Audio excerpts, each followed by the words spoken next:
Waalaikumsalam warahmatullahi wabarakatuh. Waalaikumsalam, Pak. Siap. Mohon maaf tadi telat gitu ya. Saya keasikan untuk mengerjakan ini. Jadi saya berusaha untuk ya ini berdasarkan penasaran saya saja sih. Jadi kalau teman-teman tahu ini di daerah Brebes gitu ya. Ini daerah Brebes. Kemudian kalau teman-teman melihat garis-garis hitam ini adalah batimetri yang saya dapatkan dari Gapco. Terus kemudian yang garis merah ini itu adalah batimetri yang saya dapatkan dari Batnas. Kemudian kalau kita petakan, di Brebes itu, ini Brebes ya, ini Pemali, ini Brebes. Terus kemudian ada satu lubang yang cukup dalam hingga kedalaman 12-14 meter di bawah permukaan air laut, dan itu mencurigakan gitu ya. Dan kemudian setelah saya petakan, ternyata apa yang kemudian kita lihat di apa namanya di Gapco, di lubang tadi itu kita dapatkan dari Gapco. Di Gapco seperti ini ya lubangnya ya. Lubangnya seperti ini. Itu ternyata kalau kita tampalkan dengan peta batimetri dari Batnas, itu ternyata nggak seperti itu gitu. Nah, yang menjadi pertanyaan, kok bisa seperti itu? Kan begitu ya? Nah, seperti itu. Terus kemudian juga kita buktikan di lapangan. Ternyata yang kemudian ditunjukkan oleh Gapco, ini ada kedalaman tertentu di area sini, itu ternyata malah dangkal. Nah, bukti dangkalnya apa? Ini ketika kapal kami itu bergerak di area tersebut, itu kandas. Nah, bukti kandasnya adalah material yang keluar, material pasir yang keluar ke permukaan. Nah, dari tadi saya sedang mengerjakan itu karena ini saya membantu Pak Catur gitu ya. Yang sudah hampir selesai. Kalau teman-teman ingin masuk, nggak apa-apa, ayo kita nulis bareng karena di sini juga ada teman-teman mahasiswa, ada Mas Anto, ada Hafiz, Anaufal, Dwi, ada Hilma, barangkali teman-teman kenal mereka ya. Oke, kita lanjutkan. Kenapa sih kemudian ini untuk mengingatkan kembali gitu ya, kenapa sih wilayah pesisir itu menjadi sesuatu yang sangat penting untuk kita semua.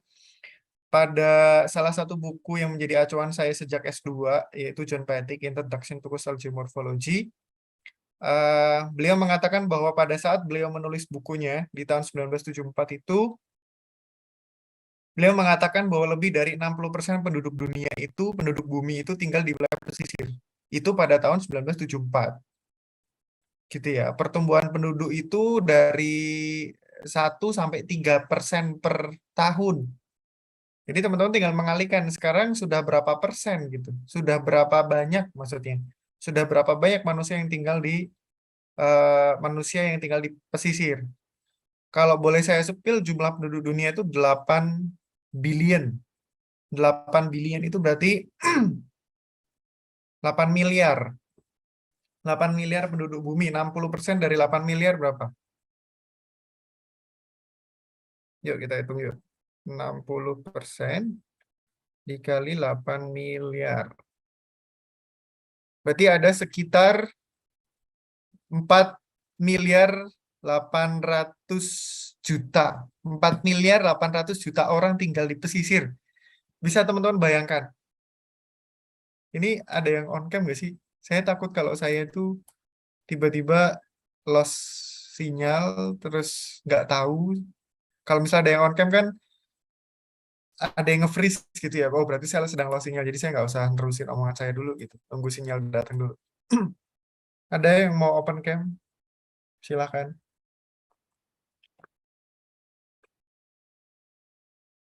Nggak ada nih yang mau open cam.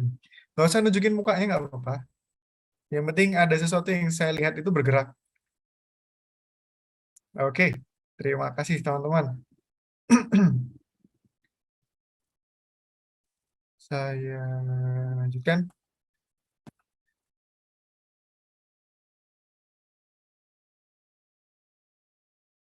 Ya.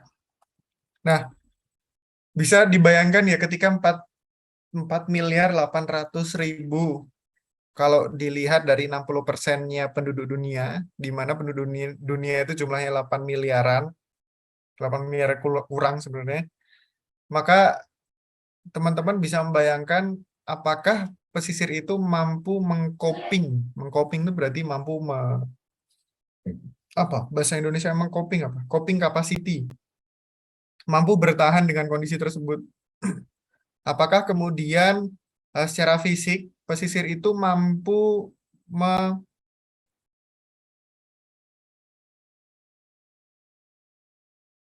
ya, secara fisik pesisir itu mampu eh, menopang. Nah, coping capacity itu kemampuan untuk menopang. Mampu menopang kehidupan masyarakat atau manusia yang tinggal di pesisir. Satu, ketersediaan air tanah tentu sangat tidak mungkin dikelola karena jelas bahwa air tanah di pesisir itu tidak boleh digunakan. Kenapa begitu? Ada yang tahu?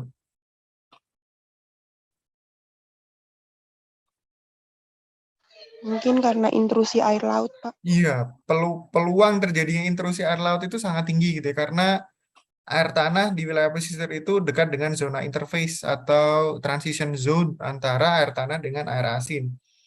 Dan kalau misal teman-teman jalan-jalan ke negara maju seperti yang saya tahu ya, Jepang, Taiwan, terus kemudian Singapura. Nah, 3 negara tersebut yang pernah saya kunjungi secara langsung itu tidak menggunakan air tanah. Mereka menggunakan surface water atau mereka menggunakan modified water untuk memenuhi kebutuhan domestik. Mereka tidak pernah menggunakan air tanah. Gitu ya. Jadi eh, kita yang masih menggunakan air tanah ini menjadi catatan besar gitu. Bahwa ya kita itu belum siap untuk disetarakan dengan mereka. Nah, ini tantangan buat teman-teman ya. Barangkali nanti teman-teman itu sebagai seorang geograf itu mampu kemudian memetakan potensi atau kelimpahan air permukaan, kemudian teman-teman bisa membuat rekomendasi yang cukup baik gitu ya. Karena semestinya pandangan interaksi antar ruang, interaksi antar komponen, interaksi antar wilayah itu benar-benar dikuasai sama teman-teman seharusnya gitu ya.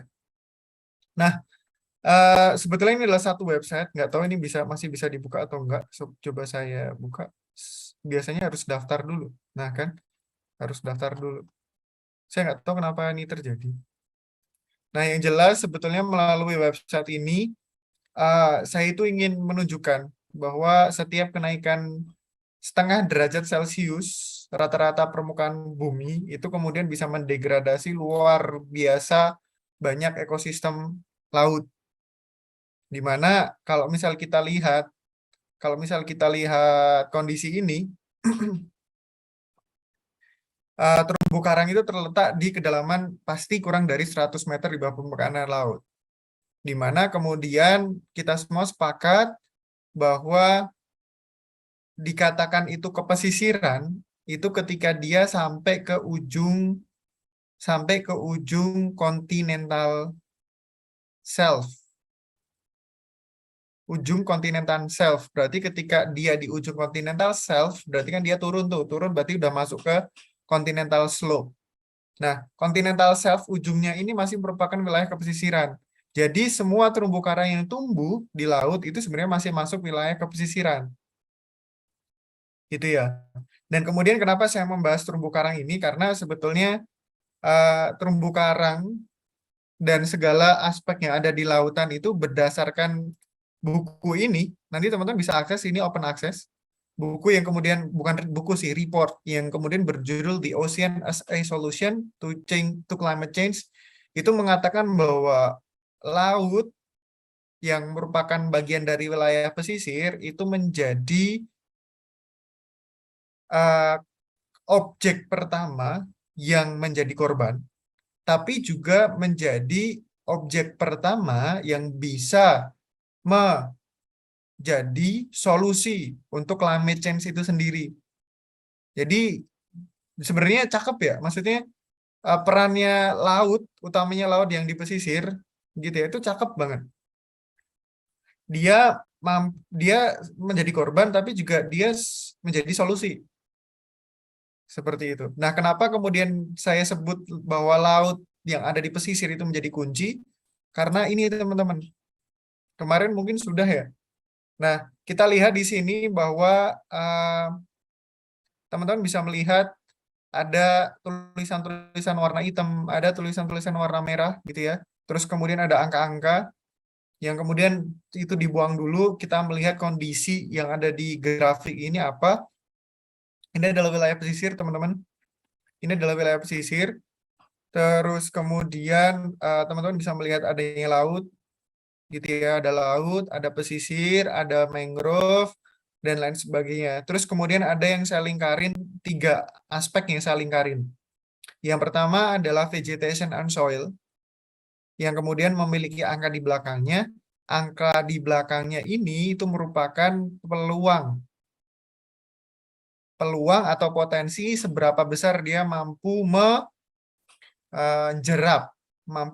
menjerap karbon atau emisi karbon yang ada di udara. Bisa dilihat bahwa vegetasi itu ternyata mampu menyimpan 450 sampai 650 piknogram of carbon equivalent. Piknogram itu berarti 1 juta kilo. Nanti tolong dicek ya, 1 juta kilo. Jadi ini artinya 450 juta kilogram karbon. Juta kilogram karbon.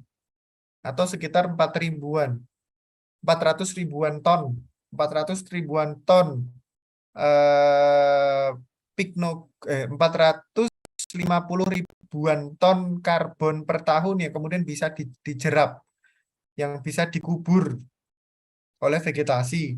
Nah, soil ternyata lebih gede lagi, teman-teman, yaitu 1.500 sampai 2.400 piknogram karbon per year. Gede ya.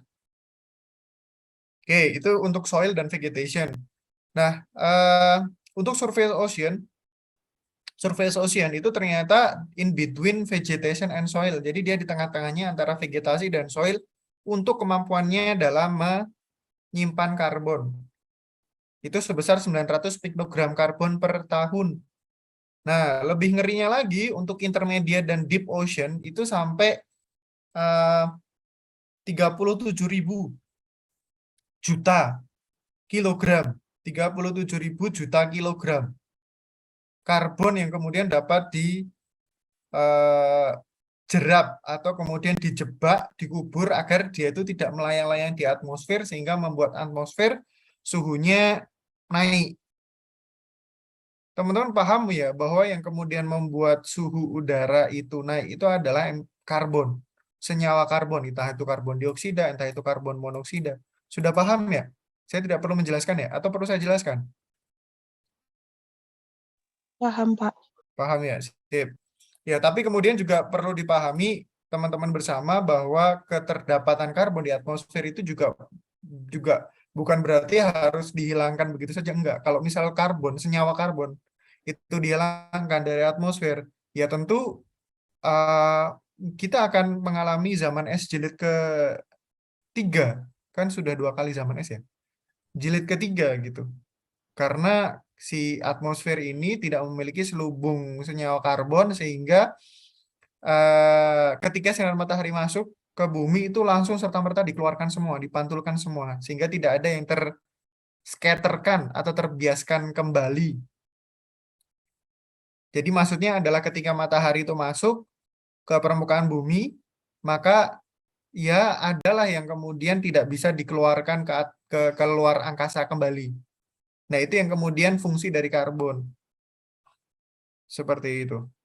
Nah, yang saya lingkarin tiga ini itu merupakan wilayah dari pesisir. Jadi sekarang teman-teman paham seberapa besar potensi pesisir itu dalam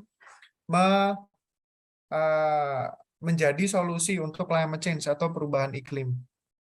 Gitu ya. Tapi kemudian apakah sampai saat ini konsorsium atau organisasi formal pengelola pesisir itu sudah ada atau sudah solid? Kira-kira sudah ada belum?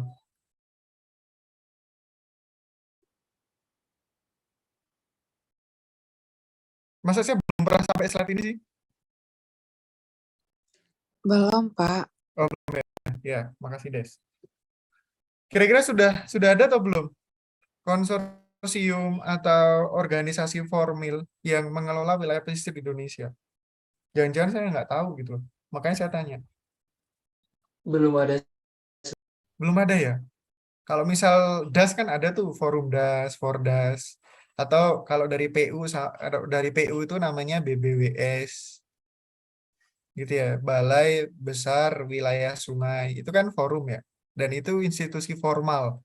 Ada gedungnya luar biasa bagus gitu. Terus kalau dari KLHK, terus untuk mengelola sungai itu namanya BPDAS atau Balai Pengelola Daerah Aliran Sungai. Pesisir ini mana gitu kan?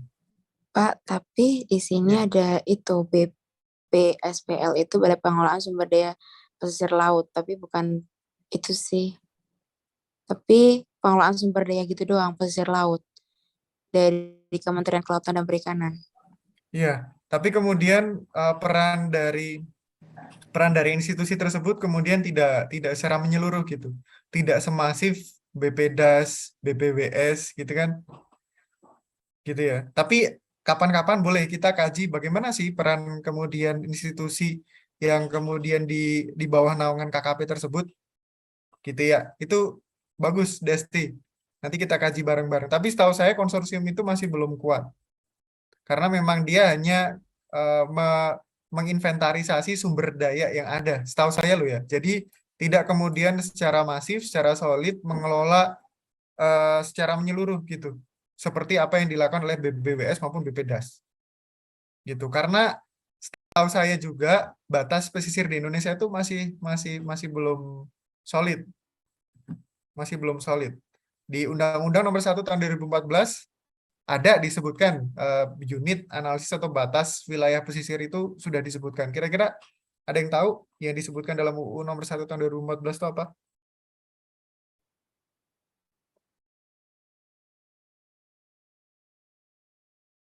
Ada yang tahu?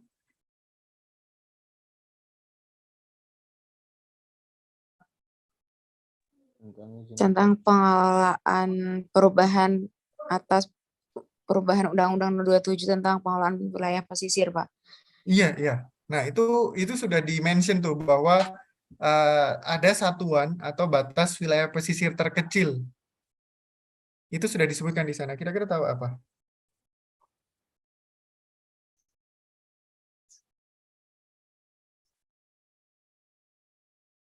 Kecamatan, Pak. Kecamatan, ya benar. Kecamatan ya, tentu. Dan itu yang kemudian diberlakukan oleh BPSDL yang tadi disebutkan oleh Destin, bahwa memang acuan-acuan kecil untuk pengelolaan pesisir itu ya kecamatan gitu. Padahal kita nggak bisa melakukan pembatasan wilayah pesisir itu berdasarkan administrasi, itu nggak bisa, nggak masuk lah. Gitu ya. Nanti kita kaji bersama-sama. Dan kemudian kalau kita ngomongin pesisir, lucunya begini teman-teman. Nggak tahu sih, ini menurut kalian salah atau benar? Maksudnya ini saya diskusi ya, saya nggak sedang menguji, saya tidak sedang mencoba teman-teman, tapi saya butuh masukan teman-teman juga. Jadi begini, di Undang-Undang Nomor 1 Tahun 2015 disebutkan bahwa batasan kajian wilayah pesisir itu kecamatan satu. Tapi kemudian seperti yang disebutkan oleh Destin tadi, untuk kaitannya dengan BPSDL itu kemudian nanti nginduknya provinsi. Gitu ya. BPSDL, Balai Pengelolaan Sumber Daya Pesisir dan Laut. BPSDL,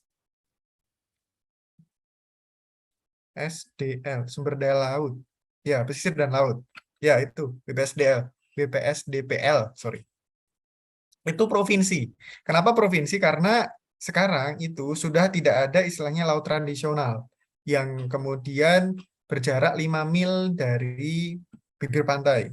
Yang kemudian laut tradisional itu di Undang-Undang Nomor 27 Tahun 2007 yang tadi disebutkan Destin, yang kemudian diganti Nomor 1 Tahun 2014, itu disebutkan bahwa ada laut tradisional sepanjang 5 mil dan ada laut provinsi sepanjang 12 mil.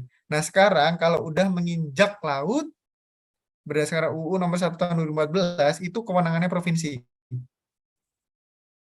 Agak aneh nggak sih ketika ketika wilayah terkecil untuk disebut sebagai batasan wilayah pesisir itu adalah kecamatan, tapi kemudian kalau kita masuk ke lautnya kecamatan ini, maka kecamatan ini nggak bisa ngapa-ngapain. Kabupaten di sini nggak bisa ngapa-ngapain karena itu udah langsung masuk ranahnya provinsi. Menurut teman-teman bagaimana? Ada yang mau masuk? Barangkali ada ide gitu, atau ada pemikiran yang mungkin selama ini saya nggak terpikir. Atau mungkin itu ya udah memang benernya kayak gitu, Pak. Ada?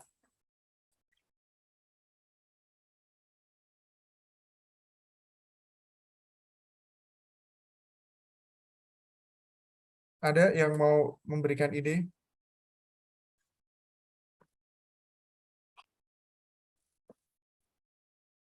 Nggak ada. Menurut teman-teman gimana? Atau teman-teman belum masuk apa yang saya jelaskan tadi? Sudah ya? Sudah jelas ya? Izin masuk, Pak. Boleh Nisa. Kalau menurut saya tuh mungkin dijadikan apa namanya kebijakan provinsi itu biar pengelolaannya tuh terpusat dan misal untuk perizinannya itu juga terpusat. Jadi kayak semua kebijakannya itu tuh udah diatur di provinsi. Nah, mungkin dari masing-masing kecamatan tuh bisa mendapatkan perizinan itu juga dari provinsi gitu. Dan terkait pengelolaannya. Ya, mungkin biar terpusat satu pintu gitu ya. Tapi kemudian kalau kita mengarah pada Perpres nomor 9 tahun 2016 kaitannya dengan percepatan kebijakan satu peta. Nah, pintu yang dimaksud dalam kebijakan satu peta itu adalah tingkat kabupaten dan kota, bukan provinsi. Jadi yang kemudian menjadi pertanyaan untuk kita bersama itu, menurut kita semua pembagian sektor mana yang kemudian pintu provinsi, mana yang kemudian pintu kabupaten itu seperti apa gitu. Dan kemudian apakah ketika kita bicara pesisir itu laut pesisir ya, laut kepesisiran itu kemudian apakah memang pas ketika pintunya adalah provinsi? Ada yang kemudian kontra dengan Anissa. Kalau Anissa tadi pro, ya mungkin biar pintunya terpusat di provinsi. Ada yang beranggapan lain? Karena saya juga di sini belajar gitu. Kalau di ranah kebijakan itu saya masih belajar juga.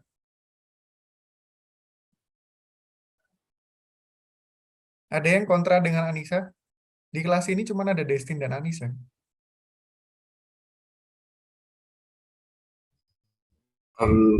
Izin masuk, Pak. Ya, Ridwan. Santai aja. Gimana? Menurut saya lebih prefer itu kalau pesisir itu dikelola sama pusat, Pak.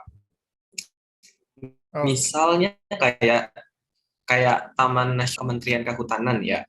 Nah, itu kan namanya kementerian berarti kan dari pusat kan ya. Terusnya soal pembagiannya kan itu tergantung batas-batas Taman Nasional itu sendiri. Nah, menurut saya Indonesia itu kayak harus punya badan yang kerjaannya itu di laut aja gitu, fokus di kepesisiran maksud saya. Mungkin seperti itu, Pak. Ya, terlebih laut ini kan sensitif dan penting gitu buat perubahan iklim. Dan menurut saya pemerintah pusat itu harus punya komitmennya ya seperti itu gitu. Mereka yang ngelola, mereka yang ngejaga juga gitu. Nggak dilimpahin ke provinsi dan bahkan unit analisisnya pun skala kecamatan itu kan kayak ngebuang tanggung jawab gitu. Seperti itu, Pak. Oke, sip. Ya, yang saya harap adalah teman-teman di sini punya gambaran gitu ya, bahwa kita juga bertanggung jawab, kita semua di sini sebagai warga negara yang baik itu bertanggung jawab untuk membantu pemerintah. Ya, at least memberikan usulan, memberikan pendapat, memberikan tanggapan gitu. Oke. Mungkin juga kenapa kemudian itu diletakkan di provinsi gitu ya, karena nggak semua kabupaten itu kan punya laut ya. Satu, itu yang perlu kita pahami bersama, nggak semua kabupaten punya laut. Sehingga kalau pengelolaan laut itu diletakkan di kabupaten kota, maka nggak rata gitu. Pengelolaannya nggak akan rata, karena ada kota dan kabupaten yang dia nggak punya laut, itu satu. Jadi kenapa kemudian provinsi? Terus kemudian juga sebetulnya ada wilayah pesisir laut yang dikelola pusat, seperti contohnya ya Taman Nasional tadi jelas, karena labelnya aja juga Taman Nasional gitu, Taman Nasional Laut Bunaken misal, itu jelas pusat, kementerian langsung. Ada juga yang kemudian itu bukan taman nasional, tapi dilihat dari potensi sumber daya perikanannya tinggi, maka langsung di take over sama pusat. Contohnya adalah Laut Natuna. Laut Natuna itu dikelola oleh pusat, tidak oleh provinsi. Gitu ya, karena ikannya luar biasa banyak, yang kemudian karena dia menyumbang sektor apa namanya GDP, terus domestic product yang luar biasa besar untuk Indonesia, akhirnya pengelolaannya langsung diturunkan, langsung dinaikkan ke pusat. Seperti itu ya. Oke, kita lanjutkan. Nah, dari kemudian apa yang teman-teman pahami, seberapa krusialnya wilayah pesisir Indonesia kaitannya dengan karbon burial potensial, atau potensi untuk membenamkan karbon itu, maka kemudian di sini saya membuat sedikit konsep bahwa coastal area itu memiliki fungsi rektangular kaitannya dengan karbon burial.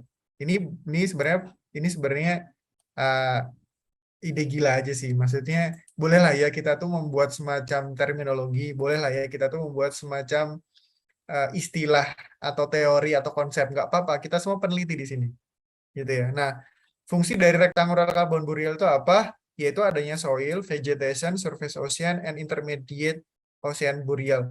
Saya pikir nggak ada yang memiliki fungsi sepertinya yang sama kecuali wilayah pesisir. Kira-kira ada nggak?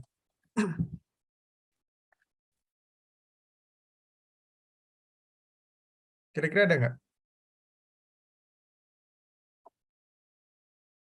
Kayaknya saya ini deh. Kayaknya saya nge-lag deh. Nggak sih? Nggak ya? Nggak nge-lag ya? Oke, nggak nge-lag. Ada yang gerak. Baik, terima kasih. Oke, saya kembalikan lagi. Nah, seperti itu ya. Jadi kalau misal teman-teman mau melakukan kajian terkait rektangular fungsi karbon burial pesisir ini, boleh, monggo. Itu dijadikan judul skripsi pun juga nggak masalah gitu. Teman-teman nanti sampling, teman-teman nanti sampling, berarti kan yang disampling ketika nanti lapangan gitu ya, itu kan tingkat kesehatan masing-masing parameter ini. Kesehatan vegetasi mangrove-nya seperti apa, kesehatan tanahnya seperti apa, kesehatan lautnya seperti apa. Nah, ketika 3 parameter ini tadi dirasa sehat, dinilai sehat dari penelitian teman-teman, berarti potensi membenamkan karbon atau potensi karbon burialnya itu optimal. Bener nggak sih? Logika saya masuk nggak? Atau teman-teman ada Masuk, logika Pak. lain? Kenapa? Masuk. Iya, betul, Pak. Betul ya? Iya. Jadi karena kan kita juga nggak bisa gitu, nggak bisa kemudian melakukan validasi lain kecuali menilai kesehatan tiap parameter ini. Kita kan juga nggak bisa ngukur secara pragmatis, gitu ya. Pragmatis itu berarti menghitung langsung untuk burial karbon setempat. Itu nggak bisa. Adanya itu pakai pendekatan selama ini. Nah, pendekatannya seperti apa nanti ada di slide selanjutnya. Nah, ini untuk mendetailkan lagi ya, berapa sih sebenarnya potensial untuk penguburan karbon di masing-masing lokasi per hektar, yang kemudian nanti kita kaitkan dengan siklus karbon. Kita harus mulai concern ya di karbon ini ya, dan harapannya teman-teman semua juga ikut concern. Karena ini kepentingan bersama, satu. Terus kemudian November 2022 ini Indonesia menjadi tuan rumah G20 yang pastinya nanti juga membahas climate. Jadi apa gitu yang kemudian bisa kita lakukan untuk mendukung G20 presidensi itu biar semakin baik gitu. Ya, agak miris gitu kita sebagai tuan rumah G20 Summit, tapi kita masih buang sampah sembarangan, kita masih kemudian menyisakan makanan yang kita makan, terus kita kemudian masih membuang sampah dengan tidak memilah. Itu agak ironis aja sih. Ya, jadi ya Ya harapan saya dari apa yang kemudian kita diskusikan di sini, teman-teman tuh bisa mulai paham gitu krusialnya carbon storage itu seperti apa. Ini sambil dari LIPI. Oke, selanjutnya. Lupakan angka yang di kanan. Jangan dilihat angka yang di kanan, ini hitungan saya. Yang jelas, teman-teman saya sajikan di sini tabel. Ada tipe hutan. Ada tipe hutan. Terus ada kemudian potensi karbon boreal masing-masing tipe hutan. Terus kemudian ada cangkupan luas wilayah secara global. Terus kemudian ada ya total global karbon borealnya. Gitu ya. Nah, di forest type ini teman-teman bisa melihat ada tipe temperate forest atau hutan-hutan yang ada di wilayah subtropis. Terus kemudian ada tropical forest yang ada di tropis. Ada boreal, boreal itu semacam semak gitu ya. Salt marsh juga semak tapi di pesisir. Mangroves. Terus kemudian ada seagrass. Seagrass itu padang lamun. Seagrass padang lamun ya. Kalau seaweed itu kalau seaweed itu rumput laut. Seperti itu. Kemudian di sini karbon borealnya masing-masing itu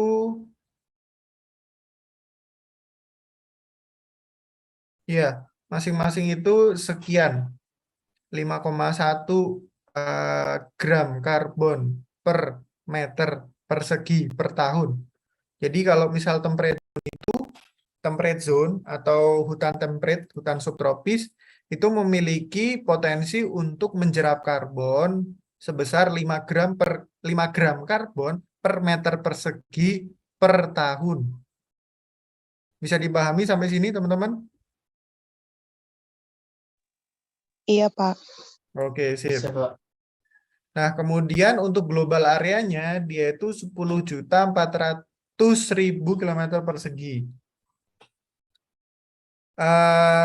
Terus kemudian global karbon borealnya itu mencapai 53 ton gram karbon per tahun. TG itu ton gram ya?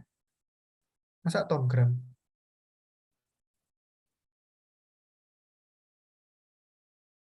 Oke, saya jadi penasaran sebentar.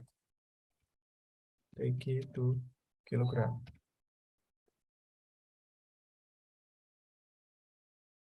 Oh, TG itu teragram. 1 teragram itu setara dengan 1 miliar. 1E plus 9, itu kan 1E plus 9 itu kan berarti nolnya ada 9 gitu kan. Berarti kan 1 miliar. Berarti 53 miliar karbon. Miliar kilogram. 53 miliar kilogram karbon per tahun. Nah, terus kemudian teman-teman bisa membaca di sini juga ada tropical, itu mampu menjerap karbon 4 gram karbon. 4 gram karbon per meter persegi per tahun. Itu paling sedikit. Nah, dari semua ini, kemudian kita hitung gitu ya. Ternyata potensi per kilometer persegi borealnya itu adalah yang paling gede ternyata mangrove, teman-teman, dari semua ini. Nanti teman-teman bisa ngitung juga ya. Yang paling gede adalah mangrove. Tapi kalau saya ngitung dari sini itu paling gede mangrove. Karena dia cakupannya memang kecil. Mangrove itu paling kecil. Salah satu yang paling kecil, sorry, yang ini ya. Nah, mangrove itu paling kecil. Salah satu yang paling kecil. Selain Salt Marsh ya. Tapi kemudian potensinya cukup besar.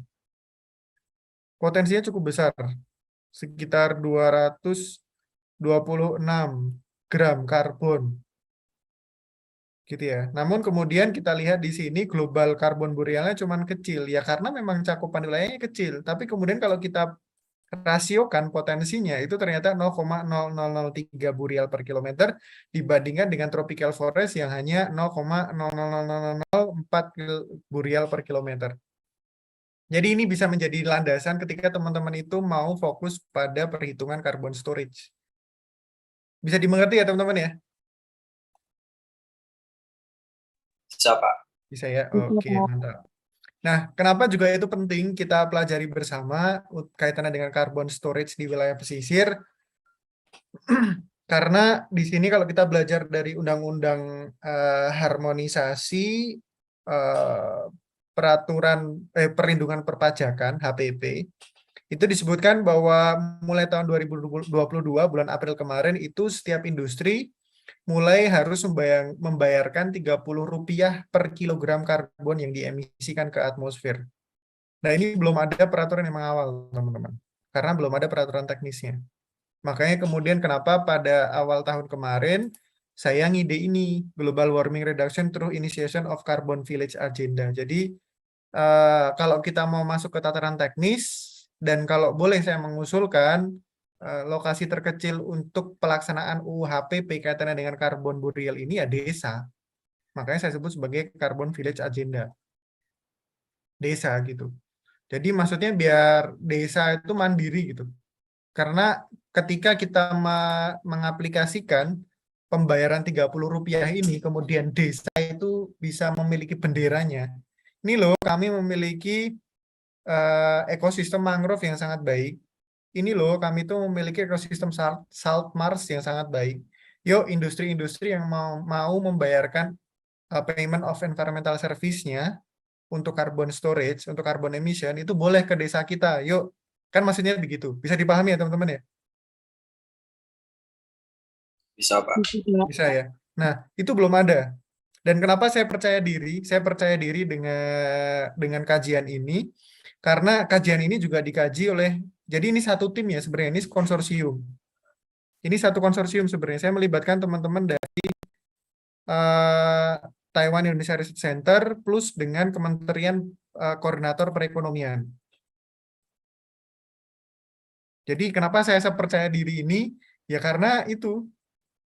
Saya melibatkan teman-teman dari Kementerian Koordinator Perekonomian yang memang mereka fokus kepada environmental protection. Namanya Mas Hadid. Seperti itu. Semoga besok-besok bisa ngasih kuliah ke kita juga ya. Tapi bayarnya mahal. Jadi mikir-mikir juga gitu.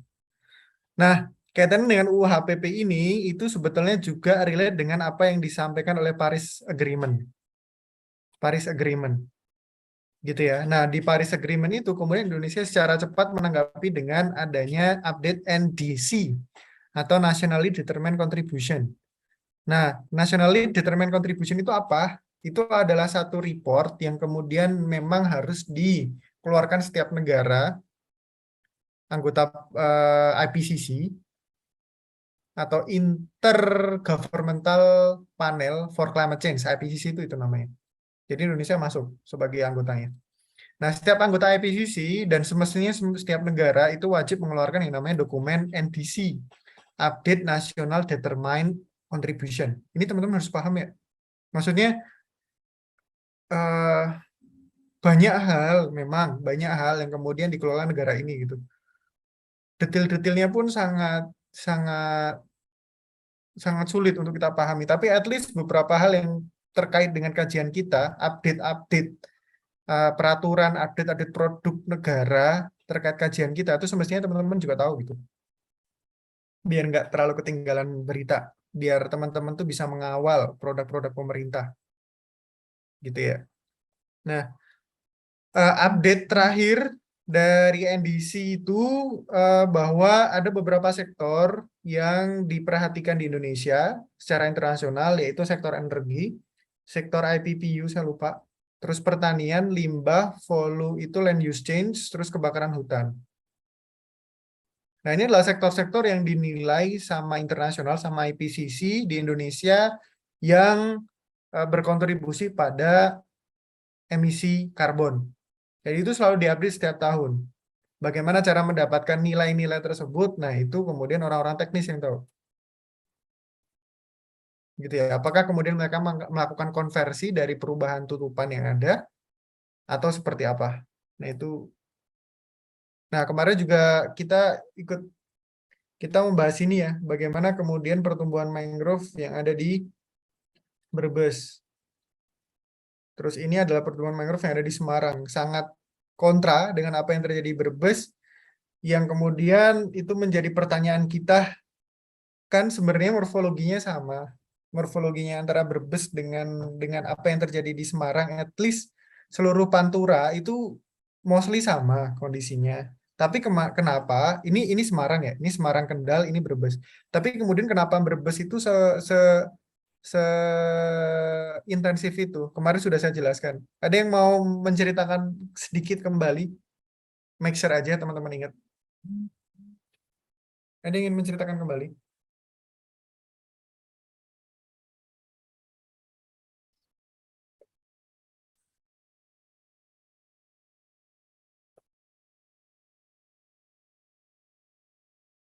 Mohon izin Pak. Iya, Dari soalnya. yang saya masih ingat kemarin itu bahwa pengelolaan di Brebes itu yang pengelolaan di Brebes itu benar-benar dikelola baik oleh pemerintah dan pemerintah. Kalau masyarakat itu kurang berkenan, di mana pemerintah itu sangat-sangat mendukung namanya program mangrove ini. Bahkan kemarin dari yang telah dijelaskan itu ada pembuatan lahan baru terhadap mangrove di Brebes, di mana aliran sungainya disutet gitu, dimasukkan ke daerah mangrove di situ untuk menumbuhkan atau mengembangkan dari mangrove-mangrove ini. Berbeda halnya di Semarang, walaupun morfologi antara Brebes dengan Semarang itu sama, tetapi potensi penggunaan lahannya itu berbeda. Kalau penggunaan lahan di kota Semarang kan itu lebih banyak pada permukiman, bangunan, dan lain sebagainya, sehingga pertumbuhan mangrove itu benar-benar minim karena teralihkan akibat adanya pembangunan bangunan, permukiman, dan lain sebagainya, pelabuhan, dan lain sebagainya. Dan banyaknya pencemaran juga mungkin di daerah-daerah pesisir Semarang karena aktivitas-aktivitas manusia. Nah, dan tidak adanya pengelolaan lebih lanjut dari mangrove ini, begitu. Oke, sip. Makasih banyak Swandi. Persis ya, itu yang disampaikan Swandi memang seperti itu adanya. Dan kalau misal kita melihat dua time lapse ini tentu orang-orang awam itu bakal berpendapat bahwa oke, kita semua sekarang pro sama Brebes. Brebes luar biasa baik mengelolanya. Tapi ntar dulu. Ternyata kalau kita lihat di dalamnya itu mengerikan gitu ya. Seperti dibilang Swandi tadi, sungainya disudet kanan kiri. Jadi sungainya sudah tidak secara alami lagi, tapi sungainya sudah rekayasa. Gitu ya. Ada kemudian waktu Ahok dan Anies di kepemimpinan peralihan waktu itu menjelaskan atau kemudian ada isu pokoknya. Ada isu yang cukup bagus menurut saya antara revitalisasi sungai dengan saya lupa.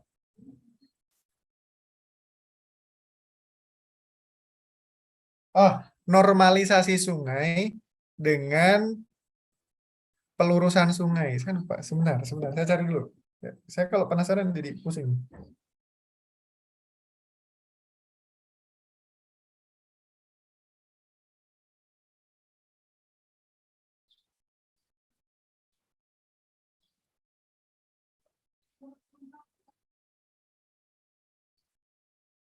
Apa ya istilahnya ya? Kalau normalisasi sungai, iya memang istilahnya itu. Tapi kalau pelurusan sungai itu istilahnya apa ya? Ada yang tahu? Saya lupa ya.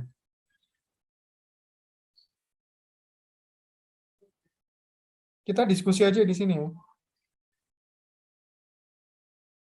Ada yang tahu istilah lainnya pelurusan sungai?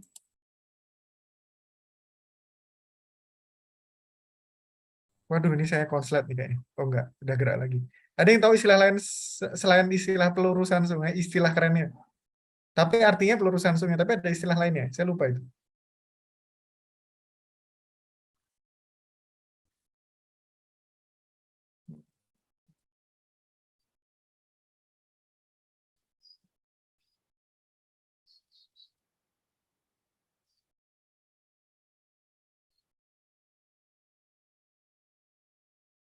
Oh ya, normalisasi sungai itu ternyata pelurusan sungai. Ya, jadi ada yang kemudian isu waktu itu pergantian gubernur Anies dan Ahok dan Anies. Ahok itu lebih ke revitalisasi sungai. Tapi kemudian Anies itu pro untuk normalisasi sungai. Nah, teman-teman, menurut teman-teman bagaimana? Ini kaitannya dengan Brebes tadi ya. Menurut teman-teman bagus yang mana? Normalisasi sungai atau revitalisasi sungai? Sempat ini menjadi isu yang cukup hangat. Ada yang mau berkomentar?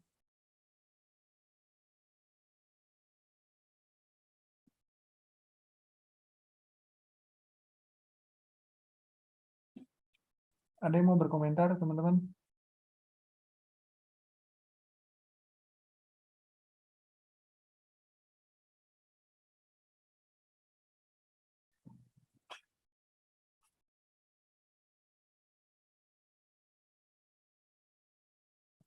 Nggak ada yang mau berkomentar? Bagusan Izin naturalisasi. Bapak, Boleh, Swandi. kalau dari saya lebih setuju pada revitalisasi sungai, Pak. Alasannya. Kalau revitalisasi sungai itu kan artinya penghidupan kembali ya. Penghidupan kembali dari sungai yang sebelumnya sudah ada gitu, yang sebelumnya sudah mengalir, kemudian dihidupkan kembali mungkin karena ada kendala atau permasalahan yang terjadi. Nah, itu adalah revitalisasi. Jadi saya lebih setuju dari revitalisasi penghidupan kembali dari sungai itu daripada normalisasi. Kalau normalisasi itu kan dia lebih mengubah dari bentukan, mengubah dari fisik sungai tersebut. Nah, itu kan walaupun memang dalam konsep pembangunan itu bagus karena dibangun tanggul, dibangun dasar sungai itu bagus, tetapi itu bisa merugikan ekosistem sungainya. Walaupun pada dasarnya alurnya itu diperbaiki, tapi banyak hal yang akan merugikan dari ekosistem sungai tersebut. Karena sudah tidak normal, karena bukan tidak normal, karena sudah tidak alamiah lagi. Sudah tidak alamiah lagi sehingga ekosistem di sungai tersebut terganggu. Nah, berbeda halnya dengan revitalisasi itu kan penghidupan kembali. Nah, jadi penghidupan kembali dari sungai tersebut nanti sungai-sungai tersebut otomatis akan terbentuk secara alami kembali. Gosong sungainya ada, tanggul alaminya ada. Jadi bukan tanggul buatan oleh manusia lagi. Seperti itu menurut saya, Bang. Oke, sip. Itu yang kemudian menjadi perdebatan antara orang yang pro Ahok dan pro Anies ya. Kalau saya sih ya eh, condongnya itu pro Ahok gitu. Karena ya itu tadi seperti yang dijelaskan Swandi, revitalisasi, memvitalkan kembali kan begitu ya, revitalisasi. Jadi kemudian ekosistem sungai itu dikembalikan sebisa mungkin seperti semula. Gitu ya. Berarti kita melakukan rehabilitasi, bukan restorasi ya, rehabilitasi. Karena kalau restorasi itu mengembalikan seperti awal banget. Nggak bisa. Kondisi di Jakarta nggak bisa. Jadi rehabilitasi, ngerehab. Seperti itu. Nah, eh, kalau normalisasi itu berarti menormalkan aliran. Yang tadinya nggak lancar jadi lancar. Berarti dilurusin. Makanya istilah normalisasi itu bahasa lainnya adalah pelurusan sungai. Nah, itu banyak kemudian diambil program itu oleh Pak Anies. Seperti itu. Bagi saya kalau kita kemudian belajar pada Undang-Undang Nomor 32 tahun 2009 kaitannya dengan perlindungan sumber daya alam, dan kemudian juga berdasarkan, saya lupa PP-nya. Ada PP tentang konservasi sumber daya alam dan hayati. Nanti cari ya, PP tentang konservasi sumber daya alam dan hayati. Kalau kemudian kita rangkum, upaya konservasi itu cuma ada 3, teman-teman. Upaya konservasi itu cuma ada 3. Yang pertama adalah kita harus mampu memahami potensi sumber daya alam yang ada. Yang pertama itu, kita paham dulu. Yang kedua adalah mengoptimalkan potensi sumber daya alam yang ada. Setelah kita paham, baru tuh bisa kita optimalkan. Dan yang ketiga adalah jangan pernah melanggar fungsi dan aturan alam. 3 hal itu yang kemudian kita ambil dari Undang-Undang Perlindungan dan Peraturan Pemerintah terkait konservasi sumber daya alam dan hayati. Udah. Nah, normalisasi itu kan berarti melanggar fungsi dan aturan alam. Bener ya? Bisa dipahami ya? Bisa, Pak. Oke, Bisa, sip. Pak. Nah, apa yang terjadi di Brebes, teman-teman, itu berarti kan melakukan adanya rekayasa normalisasi aliran sungai. Kalau misal dilihat didengar sih, kami melakukan normalisasi aliran sungai Pemali. Bagus ya, cakep ya bahasanya ya. Tapi kemudian istilah normalisasi itu kemudian kalau kita bahas secara saintifik itu menyalahi aturan ekosistem. Ya baik gitu. Tapi kemudian coba teman-teman nanti cek secara time series. Cek secara time series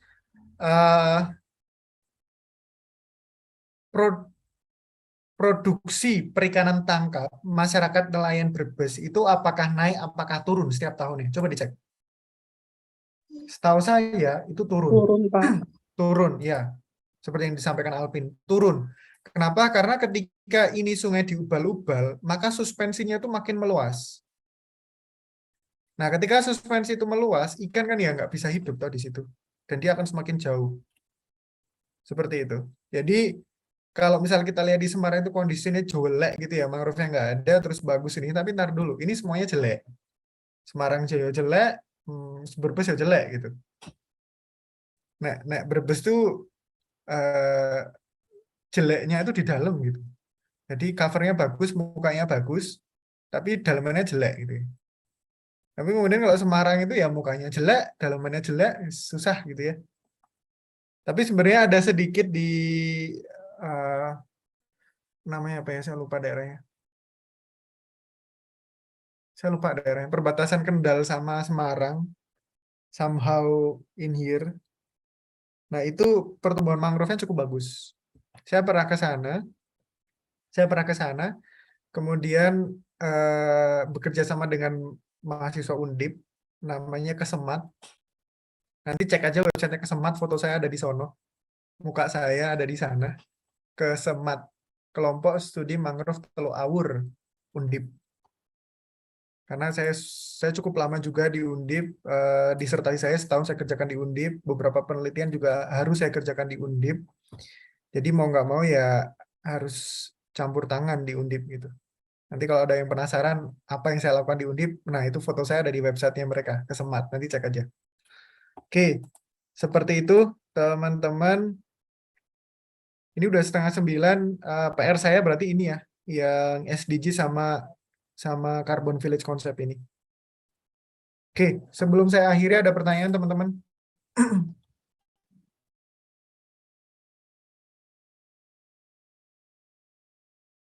Ada pertanyaan?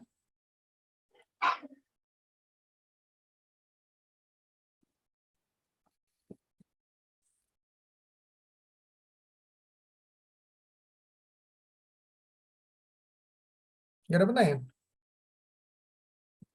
Sambil saya presentasi. Kok kita baru pertemuan ke-7 ya? Yang lain itu udah pertemuan ke-9 loh, teman-teman. Kenapa tuh? Izin masuk Pak, kemarin saya sudah coba japri Bapak. Oh iya ya. Minggu ke-6 itu kita tidak masuk. Terus? Minggu ke-6 atau minggu ke-7 kita tidak. Minggu ke-7, mohon maaf Pak. Minggu ke-7 kita tidak masuk. Minggu ke-5 saya lupa validasi. Itu Pak. Oh, berarti sebenarnya kita cuma utang sekali ya? Atau 2 kali? Iya benar Pak. Sekali apa 2 kali ini?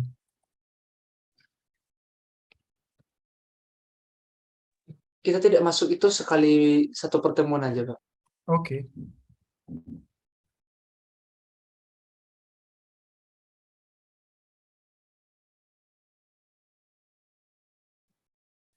Oke. Nanti Swandi tolong japri saya yang nggak masuk siapa ya? Jangan lupa validasi juga.